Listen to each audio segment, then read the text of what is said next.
Haiti mid ka mid ah wadamada ugu saboolsan caalamka wadan noloshiisu ay u muuqato mid dhamaad ku dhow oo wax walba ay si tartiib ah u baaba'ayaan wadan dadkiisu ay dhinac kasta ka dhiban yihiin dhul gariiro duufaano daadad dhammaan masiibooyinka dabiiciga ah waa wadan ay u kulmeen waxa uu si dheer dagaalo sokeeyay saboolnimo shaqo la'aan iyo maamul xumo dadka wadankani u dhashay waxa ay rumaysan yihiin in ay ku jiraan ciqaab aan wax kale oo lagu tilmaamo ama la barbar dhigo aan jirin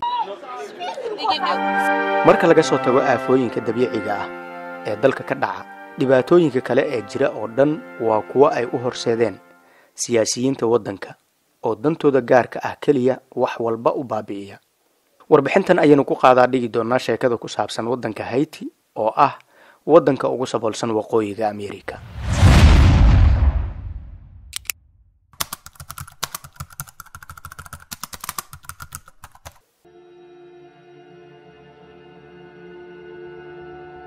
Haiti waxa la dhihi karaa waa wadan tusaale u taagan dal xaaladiisu ay cibra qaadasho ugu filan tahay bulsho kasta oo maslaxadooda qaranka u tirtira midooda gaarka ah darteed aafooyin dabiici ah gaajo saboolnimo iyo dagaallo waa waxa uu caan ku yahay wadankan isla markaana ay warbaahinta caalamiga ihi ka soo tabiso mar walba Haiti is on the verge of the abyss. Now that's and the firing of 5 officers who tried to form a union. 13 sano ka hor dhul gariir xoogan ayaa dalkan ku dhuftay.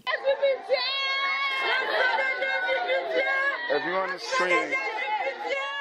Have pity, Jesus, have pity. 3 milyan oo qof ayay waxyeeladu saameysay kuwaas oo isugu jira dhimasho dhaawac iyo qaar ilaa iyo hadda aan meelna lagu sheegin oo dhul gariirka burburkiisa lagu waayay dhul gariirkaas waxa uu dhacay 12 January 2010 maalintii 9 February 2010 waa hal bil kadib markii uu dhul gariirku dhacay 230,000 oo ruux ayaa hal meel lagu wada aasay dabcan waxa ay ahayd masiibo aad u xanuun badan dadka wadankaasi ku nool badankood waxa ay rumaysan yihiin in la joogo dhamaadka adduunyada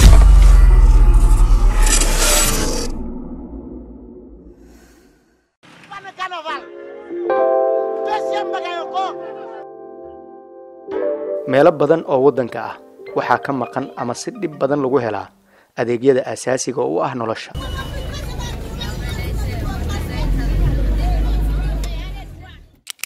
biyaha cuntada iyo daryeelka caafimaadka waa wax aysan u fududeyn in uu helo qofka Haitiga ah ee dalkiisna ku nool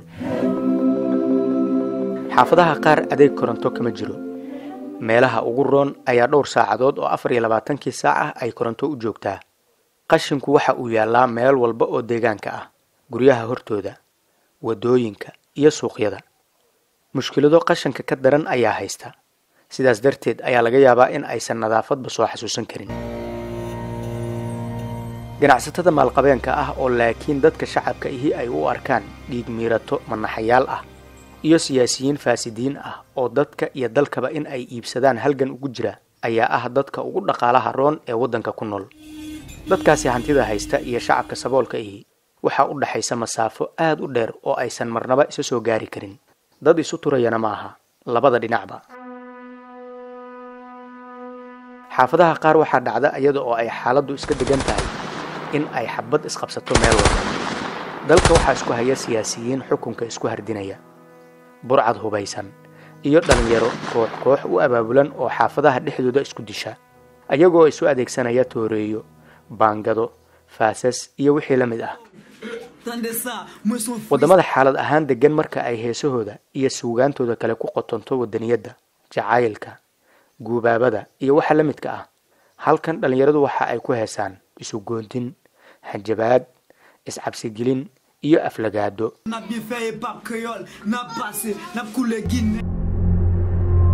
qaramada midoobay ayaa ciidan nabad ilaalin ah u soo dirtay wadanka laakiin muddo sanado ah kadib markii ay ku wareereen xaaladda wadanka ayaa dawladaha qaarkood ay ciidamadooda nabad ilaalinta u joogay ay kala baxeen halka kuwa kale oo mushaarka qaramada midoobay fiirsanayana ay weli joogaan laakiin wax qabad muuqda ma sameeyaan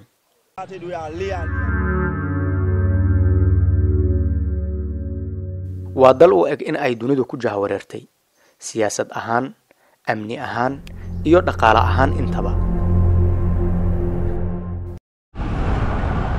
saboolnimada ayaa dhasha xumaan walba oo bulshada dhexdeeda ku faafa. Haiti, haween badan oo aan qoysaskooda la nooleen waxa ay ku qasbanaadeen in ay ka shaqeeyaan goobaha dhilaysiga. wiilashuna waxa ay noloshooda ka dabaraan iibinta daroogada iyo kala gudbinteeda.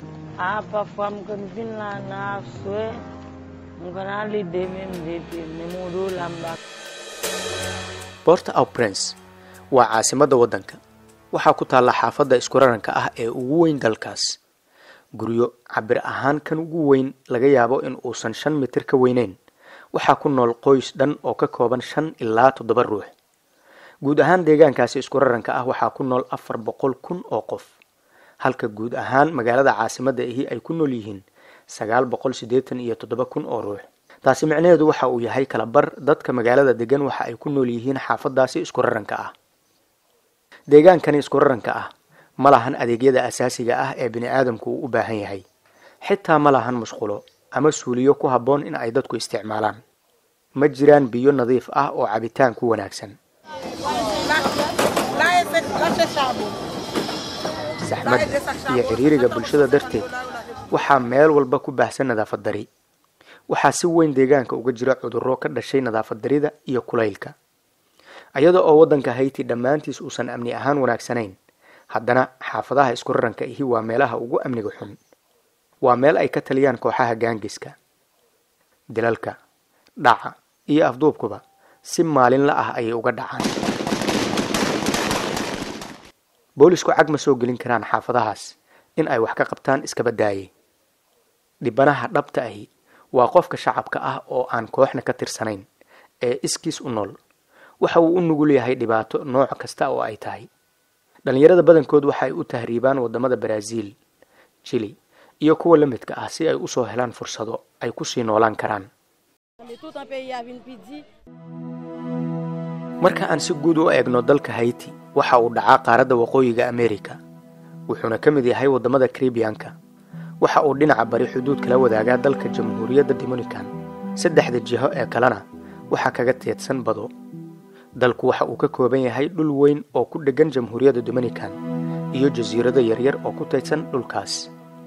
caasimadda dalku waa Port-au-Prince, waxaana ay ku taallaa bartamaha waddanka.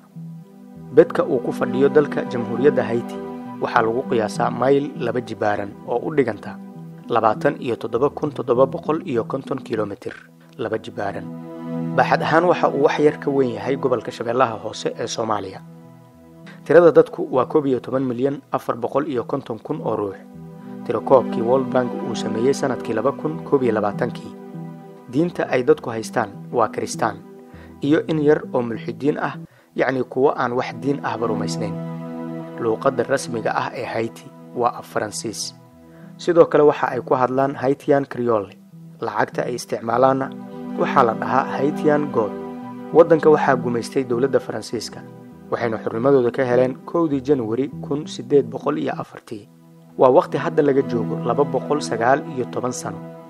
laakiin su'aasha isweydiinta mudan ayaa ah, tan iyo waqtigaas maxaa u kordhay?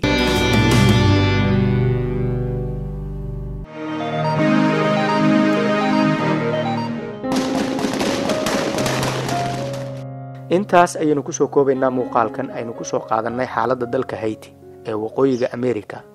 tan iyo warbixinta xigta ee aynu soo diyaarin doono waxaynu idinku dhaafaynaa sidaas iyo nabadgelyo.